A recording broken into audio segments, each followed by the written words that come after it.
বন্ধুরা, কেমন আছো? আরো একখানা ভিডিও নিয়ে চলে আইছি। আজ আমি বানাবো মাটির ফল রাখা ঝুড়ি। প্রথমেই একটা কাপড় পাইতা একদলা মাটি নিয়ে আসি।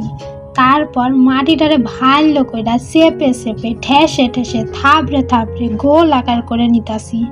এবার এর ওপরে আরো একটা কাপড় দিয়ে ঢেকে দিলুম। এরপর একখান বেলনি দিয়া একখান বড় রুটি বানাবো। আটার রুটি নয়, মাটির রুটি।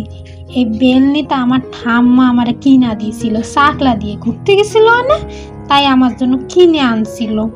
আবার কাপড়টারে সরাইয়া রুটিটারে উল্টায় নিব, যাতে অন্য পাশটাও একটু গোল হয়। তোমরা যেন আবার হাইসো না আমার এই তেরা বেঁকা রুটি দেখা। জানি না কোন দেশের ম্যাপ হইতাছে এইটা। আবারও কাপড় চাপা দিয়ে রুটিটারে বেলা নিলুম। একটু পুরোপুরি গোল না হলেও চলবো। দেখো, একখান সংবাদপত্র গোল করে কেটে 3 ভাঁজ করে ফুল আকারে কেটে নিছি।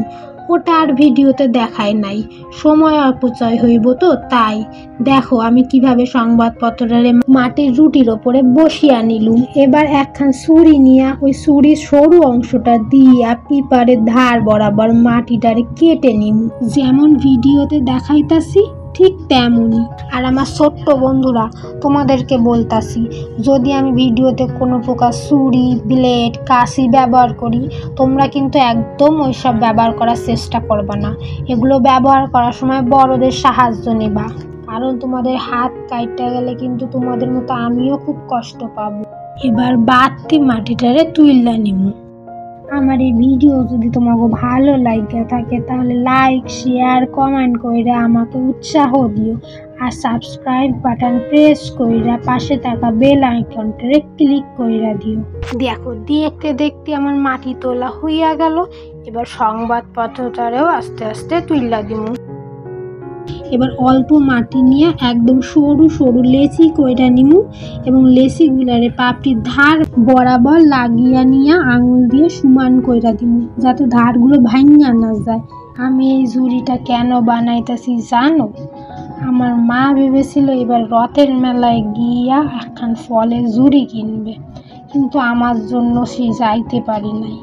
তাই আমাকে রেগে গিয়ে বলল, আমাকে যখন তুই নিয়েই যাসনি তাহলে আমার এই ঝুড়িটা তুই বানাইয়া দিবি। তাই আর কোনো কথা না বইলা মাটি নিয়ে বইসা পড়লুম ঝুড়ি বানানোর জন্য। আমার এই ঝুড়িটা কেমন হয়েছে তোমরা কিন্তু অবশ্যই জানিও কমেন্ট করে, আমি অপেক্ষায় থাকবো।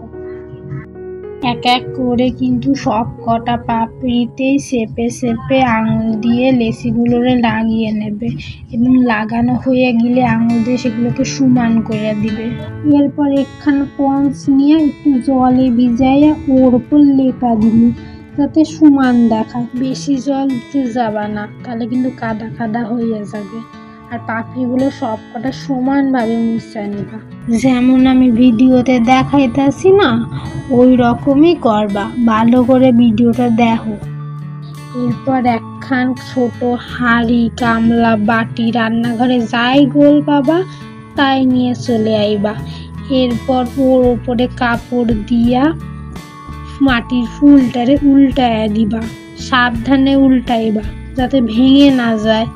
আমার ছোট হাঁড়িটা অনেকটা ছোট হয়ে গেছিল, তাই একখান গামলা নিয়ে তাই দিয়ে দিছি। পরে যদি মাটির ফুলটা উল্টায়া দেখো যে উল্টা পিঠে কোনো দাগ ছোপ রয়েছে, তবে পঞ্চটারে আবারও একটু জলে ভিজায়া উল্টো পিঠটা লেপে নিবা। দেখো আমার এখানে বড় বড় দাগ দেখা যাচ্ছিল, তাই আমিও পঞ্চটারে জলে ভিজায়া একটু ভালো করে ডইলা নিছি। এরপর একখান মাঝারি মাপের লেচি নিয়া উপরের অংশে বসিয়া আঙুল দিয়া সমান কইরা নেব। আরে দেখো না, সিনেমাটির প্লেটের নিচে থাহে ওই রকম ওগুলো দেয়, যাতে প্লেটটা যখন সোজা করে বসামো তাতে যখন সুন্দরভাবে বসতে পারে। তাই তোমরা একটু চেষ্টা করে দেখো, দেখো তোমরাও পারবে। শুধু একটু ধৈর্য লাগবে আর সময়, নিজের উপর বিশ্বাসটা দেখবা সব হবে। দেখো, দেখতে দেখতে আর গল্প করতে করতে কখন এতটা সময় পেরিয়ে গেল বুঝতেই পারিনি। দেখো তোমাদের সামনে এখন আস্তে আস্তে ঝুড়িটাও তৈরি হয়ে গেল। ব্যাস, আর কিছু করতে হইব না। এইভাবে একদিন শুকায় নিবা, তাহলেই হইব। দেখো উল্টানোর পর কত সুন্দর লাগছে ছুরিটাকে। একটা দাগ হয়েছে দেখা যাচ্ছে, এই দেখো এই গামলাটার দাগ। যদি দাগটা না বসতো তবে আবার ছুরি দিয়া ওটার দাগটা কইরা নিতাম, তবে যা হয়েছে ভালোই হয়েছে। এবার বলো বলো কেমন হয়েছে।